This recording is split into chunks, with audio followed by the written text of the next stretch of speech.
Hey guys, welcome back to Elegon and another devlog.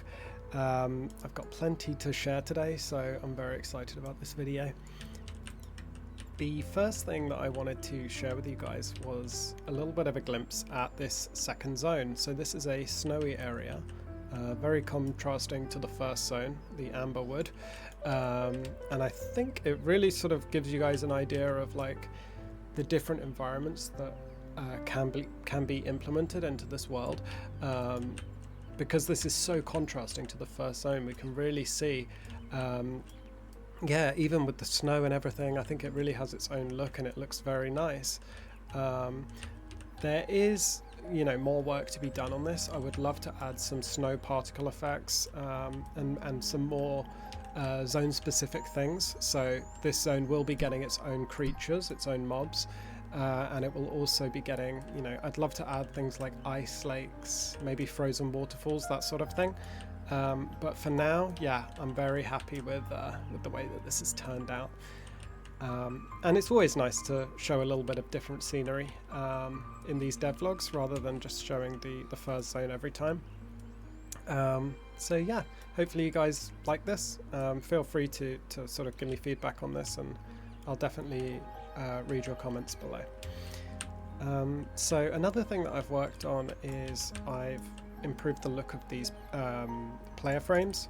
So before, if I click on like one of these enemies, like this wolf here, this is what the player frames used to look like, and to be honest, they were just very like blocky, weren't they? Like very block colors, prototype, and this is what they look like now. So I've added a bit of a shader to them, and yeah, this is like a shader that I can reuse whenever I'd like. So right now I'm using it on this frame, I'm using it on the XP bar, and after this video, of course, the target frame will also be getting it.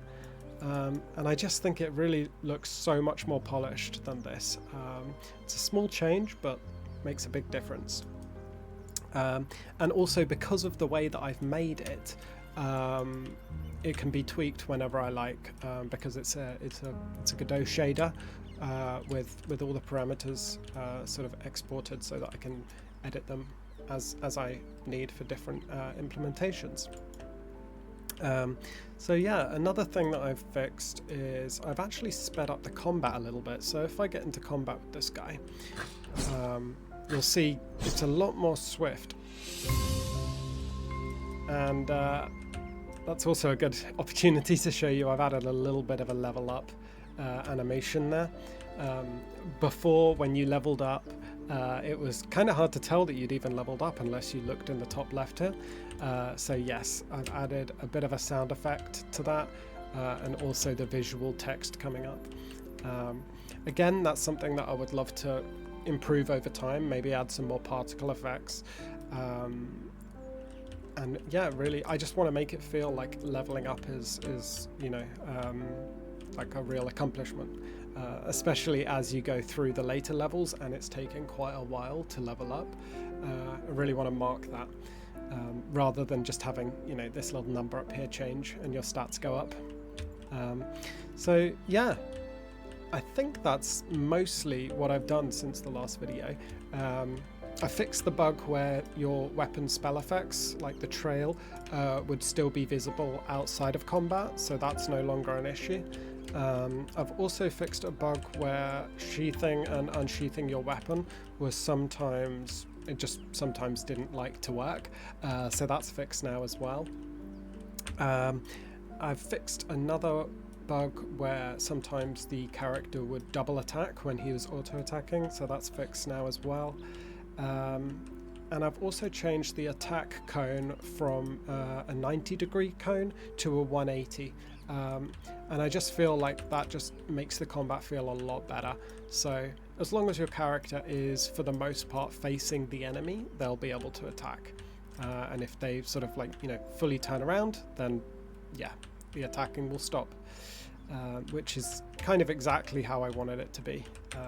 I just had to tweak that a little bit to get the effect I wanted.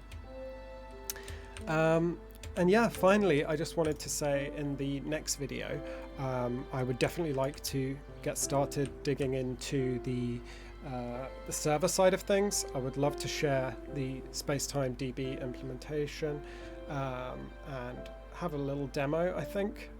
Maybe just have a couple of people online where I can show you that working. And yeah, we'll see how much I'm able to show you, but I'd love to do that in the next devlog.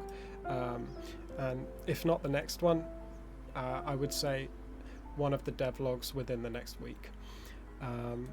And beyond that, I would also like to say that my plan is I would love to open up the server so that you guys can also hop on and just test things, play around, and just give me feedback, let me know what you think. And it will be really good for me to sort of see how the servers are performing with different numbers of people connecting, moving around, killing mobs, etc. So that's all stuff that's coming in the not so distant future. I'm very excited to share all of that with you.